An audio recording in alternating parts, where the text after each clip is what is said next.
Assalamu alaikum. Welcome to Inspire FM. Welcome to Friday Night Live. My name is Zafar Iqbal.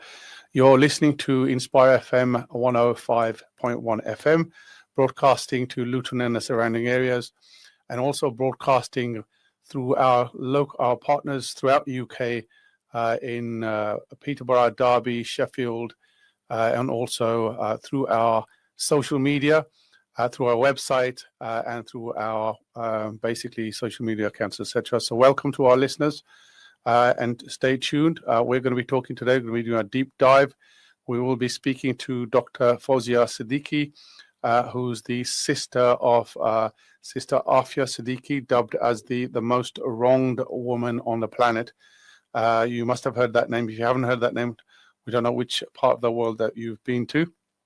So Sister Aafia Siddiqui has been imprisoned in America on a very long stretch under what some would argue are dubious cases, effectively. We're going to be doing a deep dive talking about Dr. Aafia Siddiqui, her life before, her life during, and basically her life now as it is at the moment. So Dr. Fowzia Siddiqui, obviously is sister of Dr. Aafia Siddiqui, and she's doing a tour of the UK, highlighting the plight of her sister, and she will be in Luton on 16th of September. That's next Tuesday, 6 p.m., 6 to 9 p.m. It's a free event at Venue Central on League Road. So we are going to be promoting that. We are promoting that through our Inspire contacts, etc. So if you are free, please drop in and meet Dr. Fowzia Siddiqui. So if I can welcome Dr. Fowzia Siddiqui. Assalamu alaikum, Dr. Fowzia Siddiqui. Perhaps you can start by introducing yourself. Obviously, you're sister of Sister Fowzia Siddiqui, but a little bit more background about yourself and what the purpose of your visit is, please. Zafar Bhai, thank you so much for having me on your show, and it's a pleasure to be here. Assalamu alaikum, everybody, and my name is Dr. Fowzia Siddiqui. By profession, I am a neurologist. I specialize in epilepsy and clinical neurophysiology, and so I was in the UK on a neurophysiology conference. And it's the first time in UK in many years, and so all the friends of Aafia, the Justice for Aafia Coalition and Chit Chat Network and all, they all wanted to do meet and greets in different cities, and some awareness programs since I was here. So it's like, that everyone would want to. And I'm very grateful for the love and the respect that everyone has shown me, and the invitations that are overwhelming. And I'm really humbled. Indeed, and justified. I'm more famous as Aafia Siddiqui's sister. Mm-hmm. Yes, obviously, yes. So I wanted to start, basically, I wanted to talk about Dr. Aafia Siddiqui's life. I wanted to start off by what Dr. Aafia Siddiqui was before the events that basically led her to sort of being kidnapped, etc. So if you can talk about Dr. Aafia Siddiqui before in America and in Pakistan, and then we move on up the chain, basically, talk about her presence in Afghanistan, etc. Right. So, Aafia is my younger sister. Mm-hmm. And she's, being the youngest, and she's the youngest in our family. I have an older brother, I'm the middle one, and she's the youngest. She's a bright, brilliant student, a super genius, had a photographic memory. She had a passion of children and how children would learn, and that's what she went to do a PhD in. So she was barely 17 years old when she had completed her intermediate A levels, and then she went to the US. She got a scholarship at the University of Houston, and then from there she got a scholarship to MIT, and then at MIT she decided to change her major and go into education.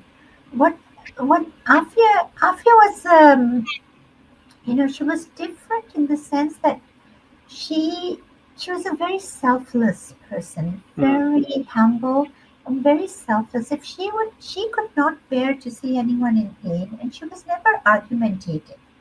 And if there is an argument going, or if say one of the maids or someone has made a mistake, and she feels that they may get a bigger brunt of it, she'll go and take the blame for it, Mm-hmm. just so that someone else isn't. And it's how she was. I mean, when she was little with her dolls, she was if there's even a scratch on them, and like older brothers always like to tease their sisters, it's like an eternal something that they like to do. So our brother didn't have to do much for Afia. All he had to do was like shake the doll or just turn her upside down, and it was just anything that she thought was weak, she felt the need to be nurturing and that. So later, as she grew older, she was, very respective of and would volunteer with the old people's homes and volunteer with them. And in Pakistan, when she saw the kids standing in line, so for just water and barefooted and that, and she was like, they don't even have the basic necessities, and she was so overwhelmed by that, and got depressed and wanted to do something. She just like emptied out my mom's purse, and to just give them stuff and do that. And that's when having good family and parents who are there to guide and nurture the passions that we have. So they guided her, and they said, you need to do something worthwhile, something that's substantial and worthwhile. Just giving out money is not the solution. So think of something. Go, you have the opportunity. So think of something that you do and make of your life that will help these people in the long run, that will make them independent. And so, with a lot of discussion and trying different majors, different subjects in the US, so she decided she'll go to the US, but she said, I'll take up some kind of a business thing and make lots of money and then come and do this. And so, how, I mean, this is like 16-year-old, 17-year-old. Yeah. And finally, when she got to MIT, she found her passion. Noam Chomsky she was pretty inspired by him at one point, and his linguistics. And that's when, when she got into the linguistics, she realized that the problem with the Muslim Ummah is their education, the education system. And that's when she then went into, and then she went to Brandeis for her PhD, which she did in how children learn. Okay. Yeah. So when they say that she's a neuroscientist, I'm a neurologist. Okay, she's not. She hasn't studied the brain or that. What she did were computer programs like the AI. So her study and her research is like the basis of AI. So imitation, learning through imitation. That's what she did in her master's. And then making learning efficient. And so that's what she did that. And she was preparing a curriculum on the education system, changing that, because she believed that it was the So what she used to say is that in 3 decades, from the deserts of Arabia, the voice of one man spread to 3 continents. Yes.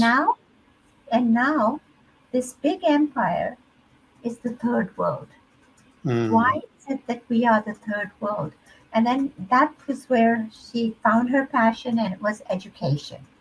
So she had just committed her life to make a difference in educating. And it wasn't just literacy. Literacy wasn't the thing for her. It was education. It was understanding who you are and what your purpose is. She used to recite. This is in America, yeah? So she's in America. She's in America. She's like 19 years old, and this is what she's decided to do. And then, fast forward, she does her PhD, her doctorate, and everything. and then she gets married, and she has 3 children now. So she comes back to Pakistan to follow this dream, and she gets, she puts in a bid for this big, about I think 100 acres of land, and that to build a university where she said to bring about an evolution, an educational revolution. Sure. And Yeah. so that's 2002. From 2003, she prepared this curriculum and was taking it to Islamabad, and she got abducted on the way there. On the way, she got arrested, basically. Yeah. And this was arrest by. It wasn't an arrest technically, because if you arrest them, you have to charge them. Yes.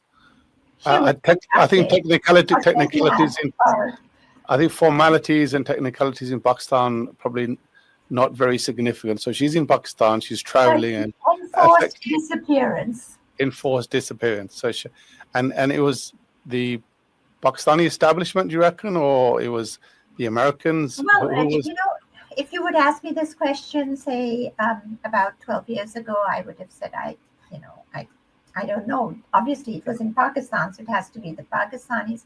But now our lawyer, Clive Smith, he has, he's done a lot of investigation, and he has uncovered, and he has actually, for the lawsuit that we're filing in New York and in DC,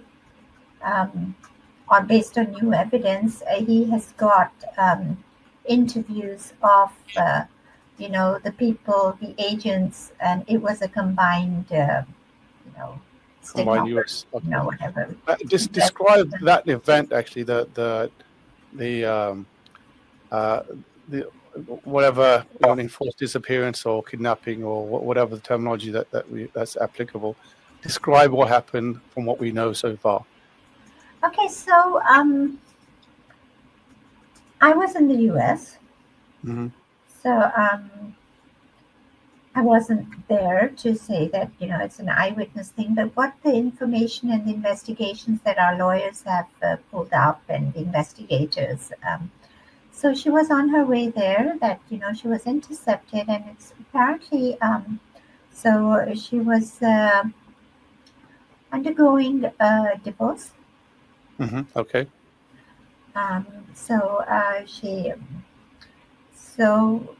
It was, from what the investigators say, it was probably her ex-husband, who was an ex for a reason, and I don't want to go into that because then it becomes personal.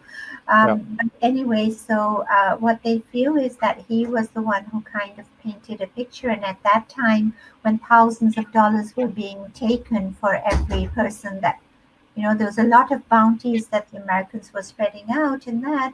So it was more a vindictive ex-husband who kind of painted her philanthropic work and the work that she did for charity, and that in a way that post 9/11, anything can be painted into anything. You just had to be a Muslim and fit the picture. And so that's how he brought her on the radar and got her abducted. But it was the other thing being on the radar was that she went to MIT. Now, she changed her major. She wasn't in the sciences. She was more in the arts side. But apparently the faulty intelligence that they gathered the minute they heard MIT being the world famous #1 institute of technology. So they just assume that she's a nuclear physicist and she's making nuclear bombs or dirty bombs so this was faulty intelligence. And now, luckily, and that's why we're filing for new evidence in that the FBI agent who actually did that now acknowledges the fact that it was wrong information that we had. So it was a combination of all of these things, and you just then once the dots fall out of place and they fall into, you just connect them, and you can connect them however you want. So in the post 9/11 vindictive era, they painted a different picture, and that's what it seems like that she was targeted for and picked up. And then, but she had her 3 little children with her. She had Ahmed, Mariam, and Suleman, who was only 6 months old. Suleiman, 6 months old, yeah? He's 6 months old, and she was breastfeeding him. So, So and when tell us, I mean, this was a very traumatic incident, right? Not just for Aafia, but also the children as well. So tell us what happened, how were the children treated in that incident? they disappeared for 5 years. We had no idea where they are. All three of them alive? It's like they slipped off the edge of the world or something. As I say in Urdu, "Zameen kha gayi, asmaan nigal gaya." Indeed. And did they all, do we know from investigations whether they are alive, whether the ex-husband had any interaction with them or anyone at all? Okay, so there, 2 children we've found. Yeah. And they're now with me, mashallah, and they're both Mariam and Ahmed, the older ones. Ahmed was 6 at that time, and Mariam was 3. And now they're doctors, medical doctors. Mashallah. There are 5 people became medical doctors. So my son did, but then he's not practicing. He's gone into business. But they're both doctors. Yeah, mashallah. Mariam just graduated like two months ago. So.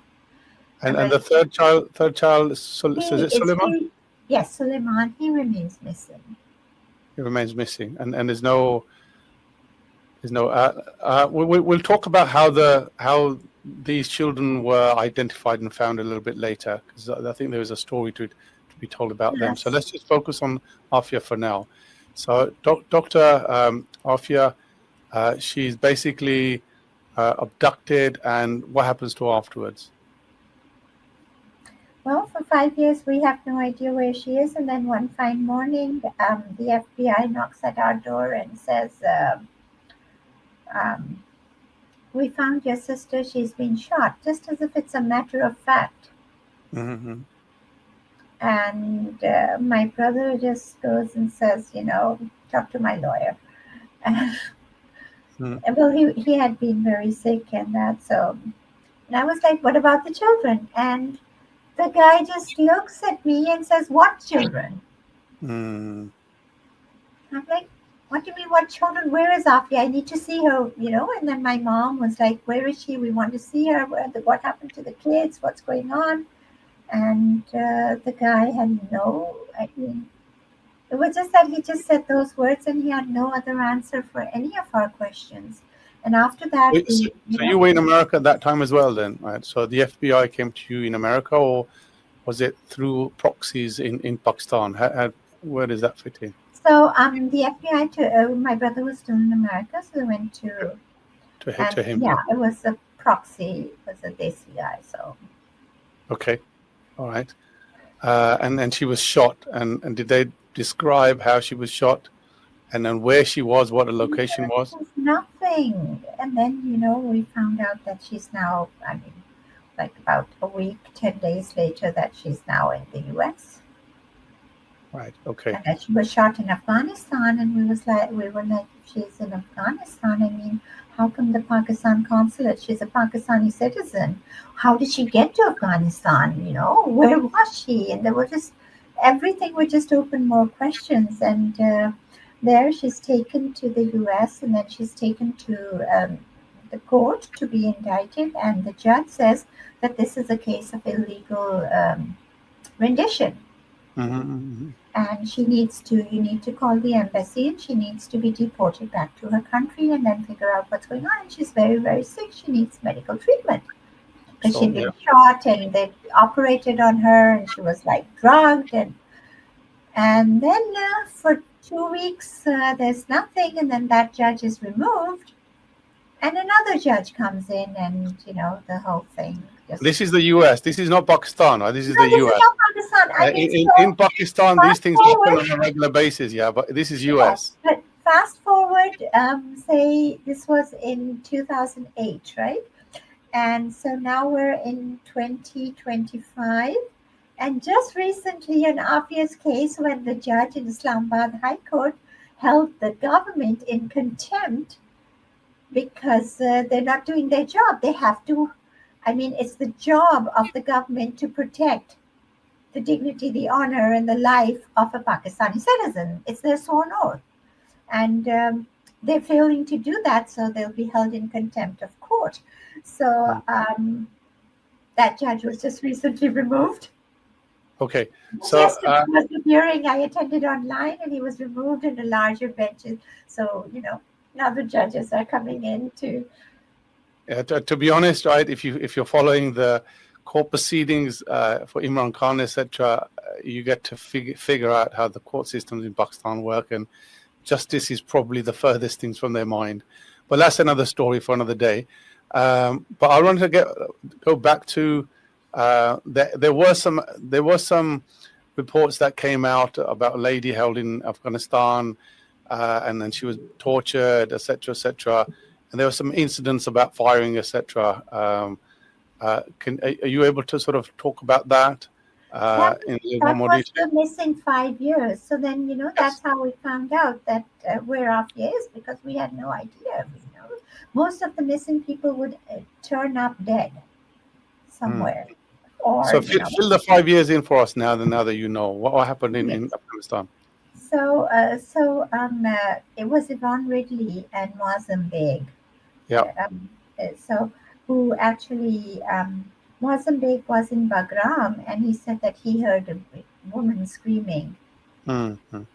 And there were 4 other prisoners who had escaped from Bagram, and they gave a video and they gave a statement that there is a Pakistani woman who's being very badly tortured, and we went on hunger strike for her, and she had to share the male bathroom, and and all kinds of things like that. And they said that her uniform had 650 kind of a pattern written, so everyone called her the Grey Lady of Bagram, and prisoner 650.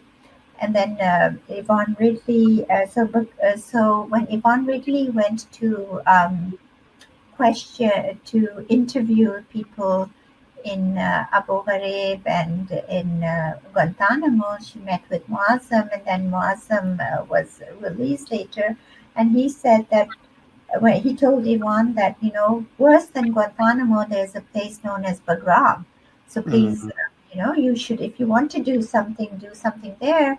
And there's this woman, and when I was coming out of there, I asked, who is that woman? Because during the time we would hear the screams, we would say, who is this? And they would say, oh, that's your daughter, that's your mother, that's your sister. And so when she found out that this is prisoner 650, she raised a press conference, and Imran Khan was also with her in that press conference, and so that's how we found out that prisoner 650 was actually Aafia. Okay, we're gonna continue with that Afghan story a little bit further, because there's a little bit more meat to it, isn't it? Right. So she's there. It's a long story. It is a long story. We've got another 30 minutes. I'm sure we're going to get to the bottom of it. So she was there, and the incident of the shooting. So for 5 years she's there, right? And then when no one knows, right, that she's there. But then when this happens, and then when Muazzam Beg comes out and he says that, and then those other 4 other prisoners, they come out and they tell that, and Yvonne Ridley does that. So she does this big press conference, and suddenly the Human Rights Watch, Amnesty International, the Human Rights of South Asia, they all, say, what's going on? Who is this woman? Who is prisoner 650? What's going on in Bagram? And the House of Lords here in UK, they passed a resolution that, this kind of torture is not acceptable. Sure.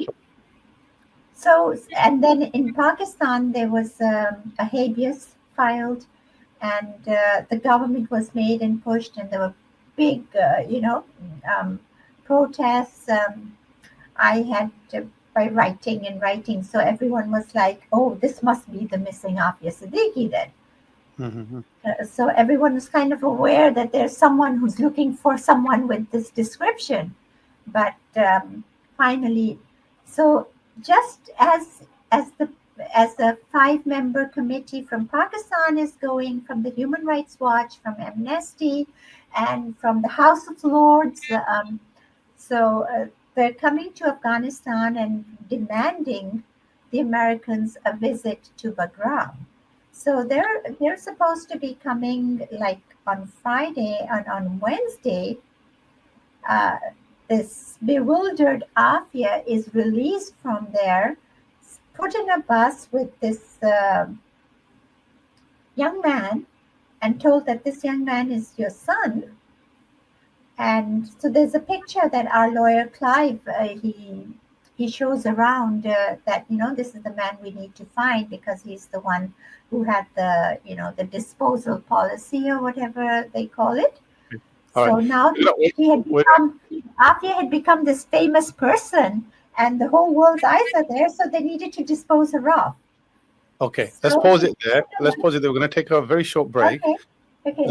Listeners, stay tuned. We're going to carry on with this fascinating and a really absorbing story until this after this break. Join us after the break. Thank you. Assalamu alaikum.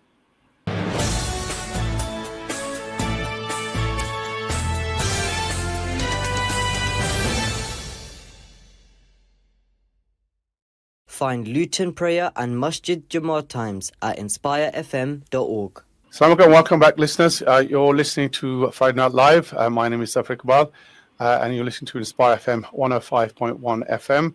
And you're listening to Inspire on many platforms, social media, website, our partner radio stations up and down the country. We are talking about Sister Aafia Siddiqui, Dr. Aafia Siddiqui. We're talking to her sister, Dr. Fowzia Siddiqui.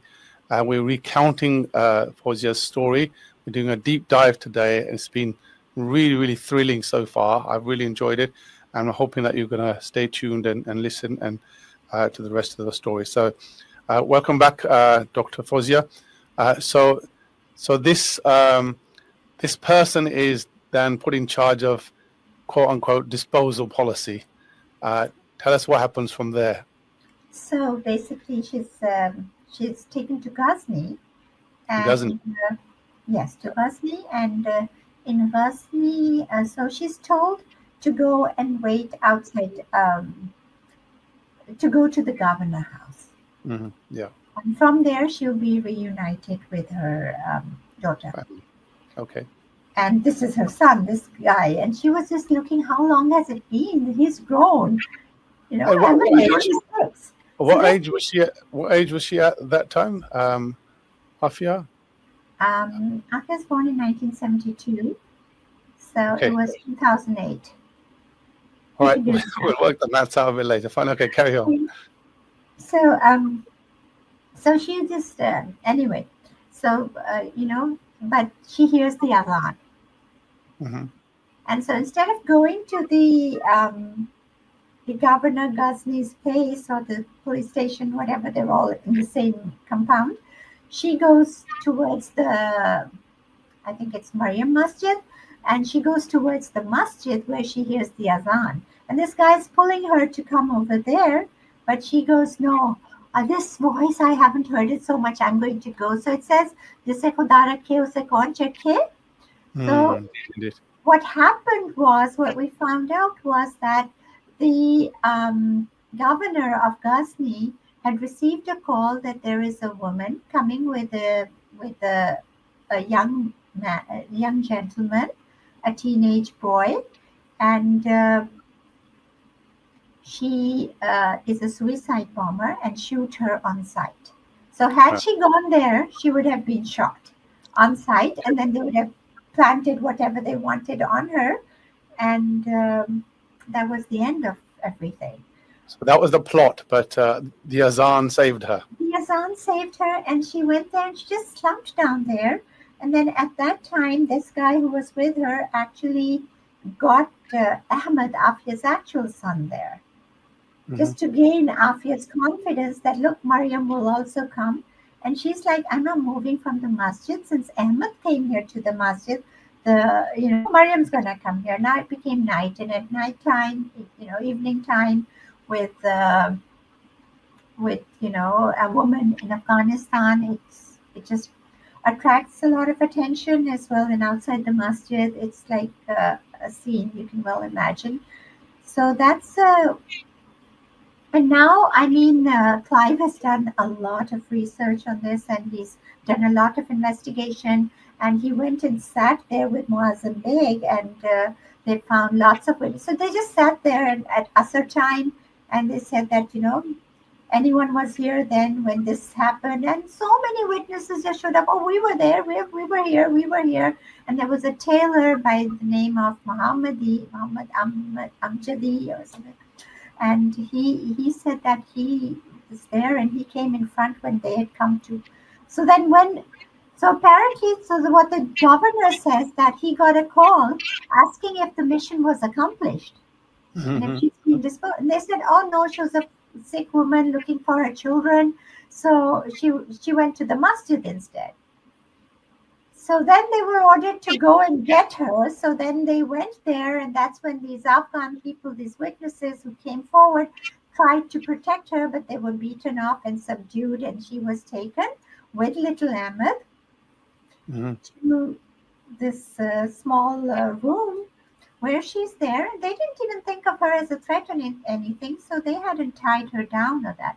That's when the American soldiers, 6 of them came, Marines, an interpreter, 2 Marines, and 2, those big, hefty guys with all armed up, like the like what you see in the movies, and so with M4 rifles and all of that.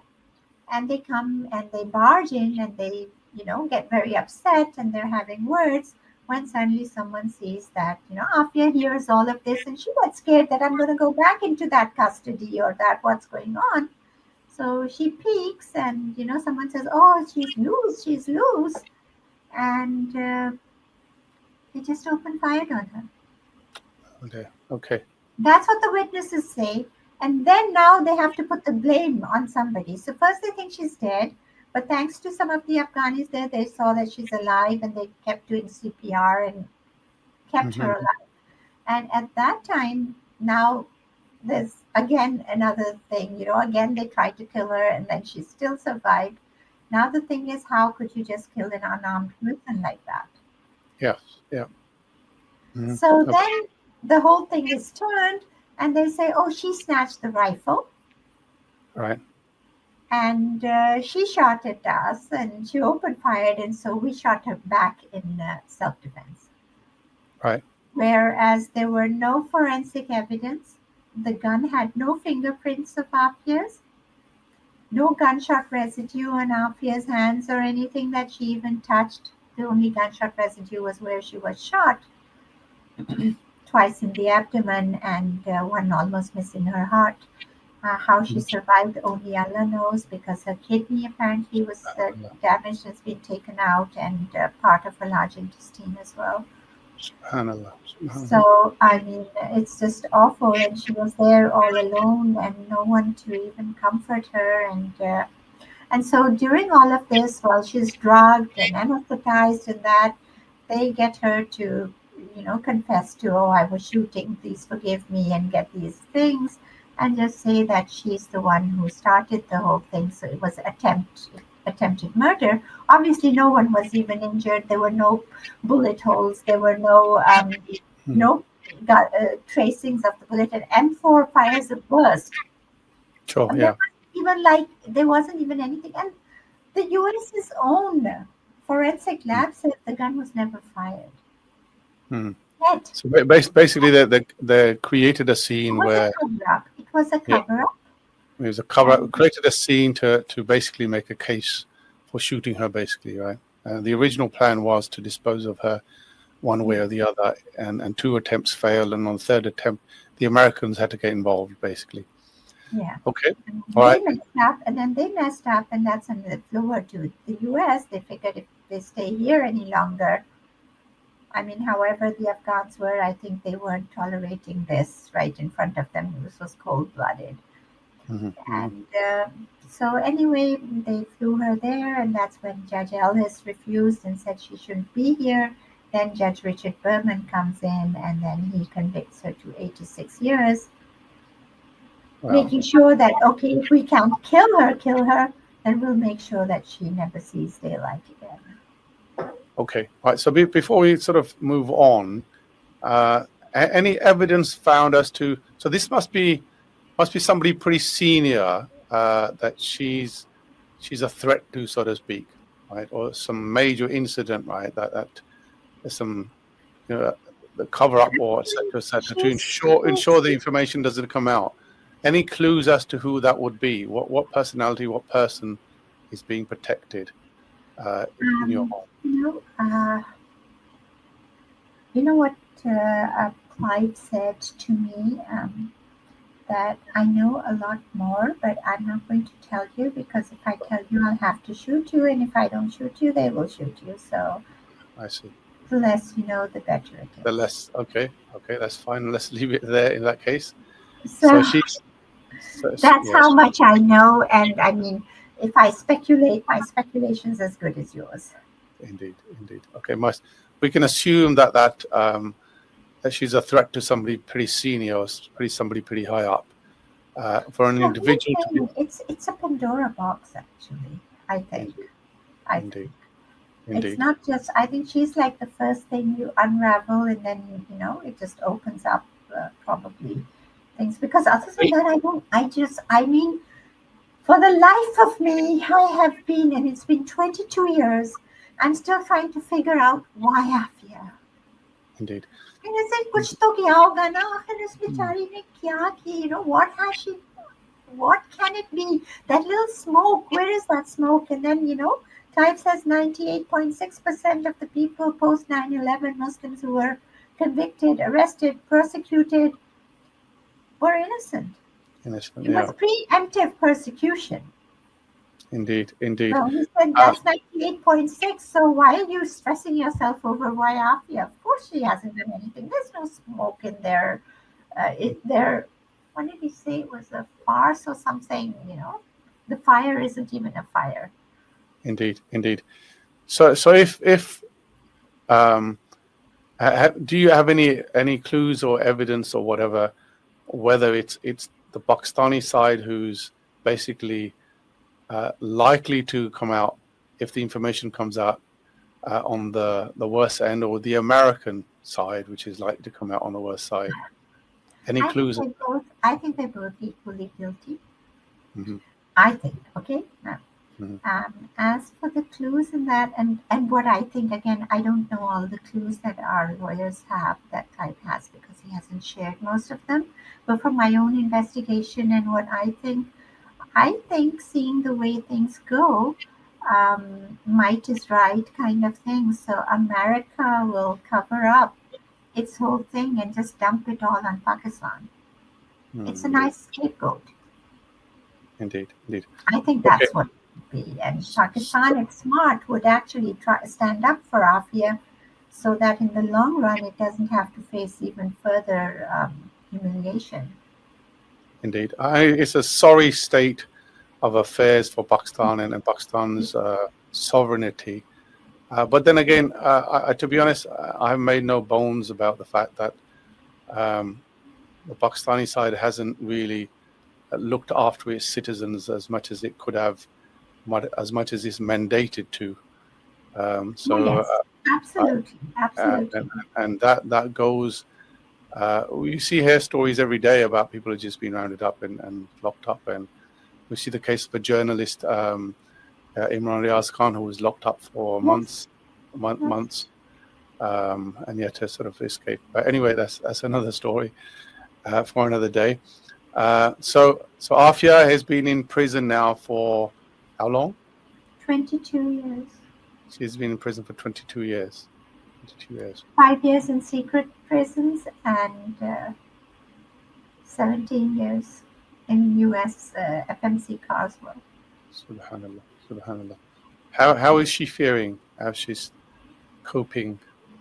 It's been almost 2 years that I have not heard anything from her. Are you allowed access or not? Just one that Shahbaz Sharif got for me. Right, and routinely she's not given access to her, and nobody can speak to her. Not at all. Well, what about Clive? Is Clive getting to see her on a regular basis? Well, Clive is in the UK, so when he goes to the US, yes, he does. he goes to Dallas, and that. So we have a couple of lawyers in our team who are working on the prison issues. So they go to the prison often. So sometimes they get to see Aafia. Sometimes they say it's not her time because it's like a solitary confinement. That Wow. means 23 hours of the day you're locked up in solitary, and you get only 1 hour out. So either Aafia can take it to shower or to get something from the commissary, to get some tea or coffee and that. So, or go, see the lawyer. Soul destroying. Soul destroying.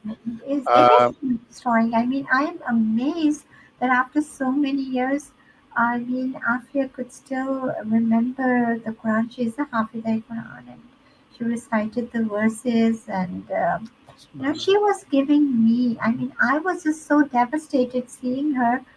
I was speechless, and she was the one who was comforting me with Quranic ayats and saying, "Hasbi Allah, la ilaha illa hu alayhi tawakkaltu wa huwa rabbul arshil azim." And she was like, and here they're all torturing me and that, and I keep reciting Rabbi a'udhu bika min hamazati shayateen wa a'udhu bika rabbi an yahdurun. And she says then, that kind of protects me from their evil and from this. And I was just amazed, and I was looking at this skin and bone, this little zombie-like woman, and look at her faith and look at her trust. Subhanallah. And here we are complaining about every little thing, and look at them, and then, So what are the prospects for her release? Early release, should we say? Well, 22 years is a lifetime. It is more a than a lifetime that's gone. So the prospects of her release, I mean, as far as I'm concerned, I think for me, the thing is the struggle, which continues. And I think that is what I am going to bag up as many rewards as I can. And the result is up to Allah. And when He's going to will it, because with the kids, I mean, I can't even imagine how, all the efforts I did and how they came. It was just totally, but when it was meant to be, it happened. And inshallah, I'm pretty sure that that's the same that's going to happen with Aafia. That's what I tell Aafia's kids whenever they ask if there's hope and that. And I say, when you were locked up, did you think you will ever get out? But it happened. Did you imagine that, you'd be a doctor, or you're going to college, or you're going to school, and, you have a car of your own and you can drive it? And so, and then, briefly tell us about the children, basically. So how they were locked up as well. Yes.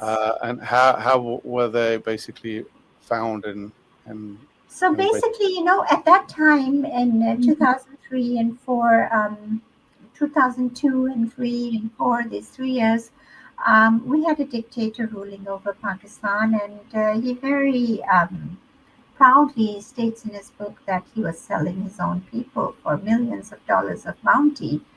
So unfortunately, Aafia became a target. Whoever targets, but it eventually ends up in that big sack of bounties. So thousands of people in Pakistan were being sold, and that in which there were women and children and elderlies and young people. The youngest that I actually read in the book, In the Line of Fire, that he said was a 10-month-old baby.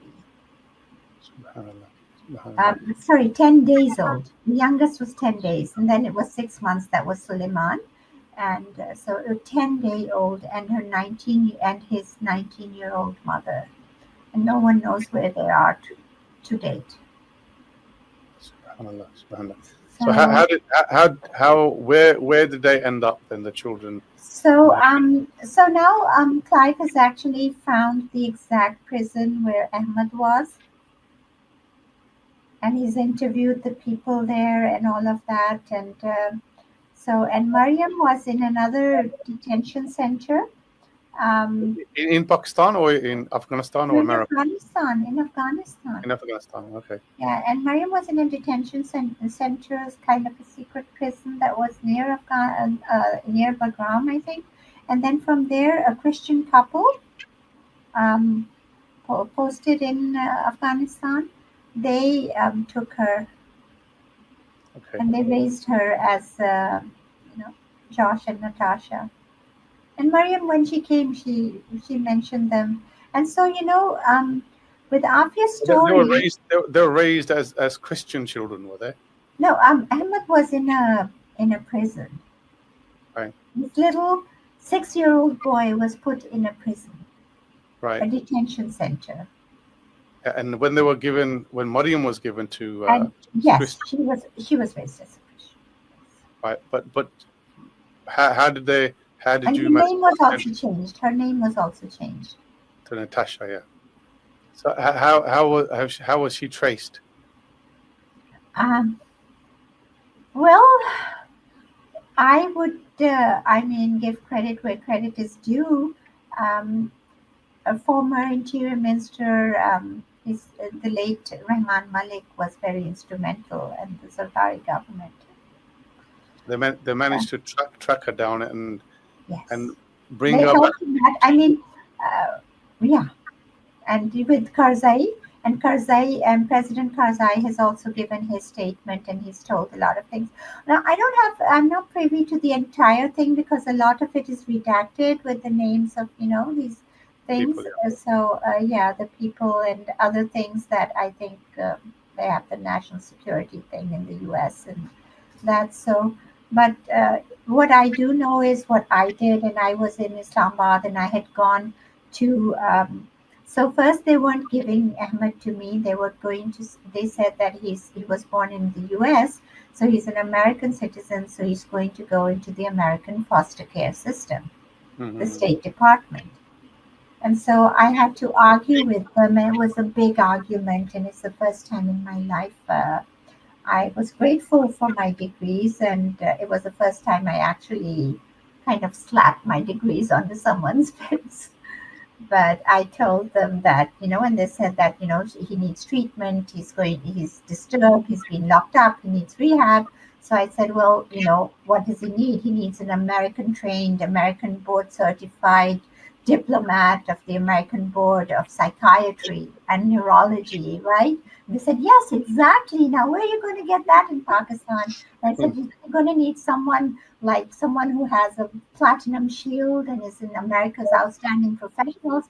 And they go, yes, we're having this negotiation.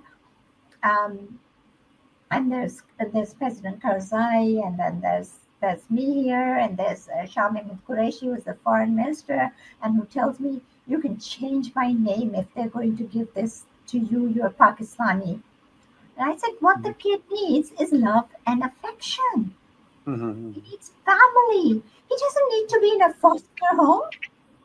Indeed. And so this was the argument that was going on. And then so when I said this, and they said yes, and that's when I pulled out my degrees and I said, this is who I am. So I just flashed my qualifications, and then I gave that, and that was like, and they said, okay. So you managed to rescue both of them. So first I got Ahmed, and then after that, Rahman Malik was very instrumental in, pursuing and persuading President Karzai into finding and searching for. He said, look, Ahmed came from Afghanistan, so she has to be somewhere there as well. So finally they found her, and Indeed. And so they never. So this Christian couple were actually in Afghanistan. Then they weren't in America, were they? At that time, no, but now they are. Indeed. All right. Okay. Clive has managed to find them and everything. So. Sure. This is all the new evidence that we're going to file. It is a massive story, to be honest, right? And it is Indeed, it is. Yes. A harrowing story that everyone should listen to.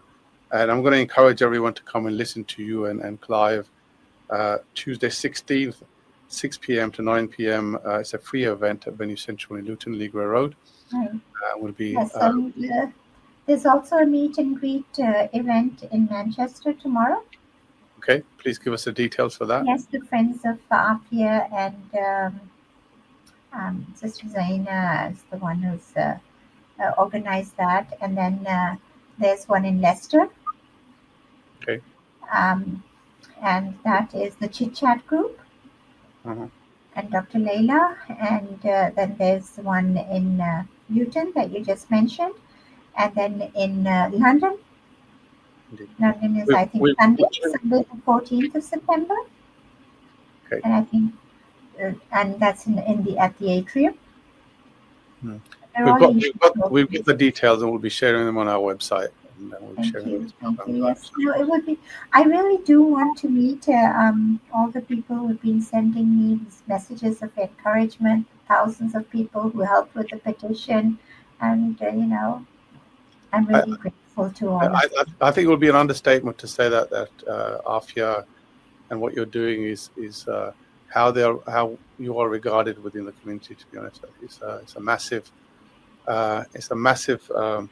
miscarriage of justice, and I think the Muslim community and community at large, I would say, are very, very supportive of cases where people have been wronged.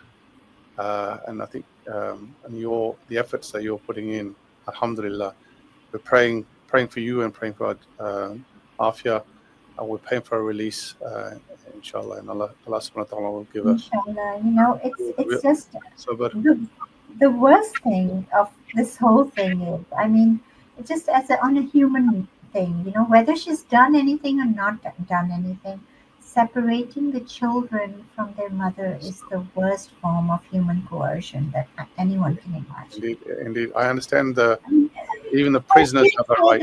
It's just Aafia, but now you can see, look at Gaza. Indeed. Look what's happening in Gaza. And, it's just... Indeed.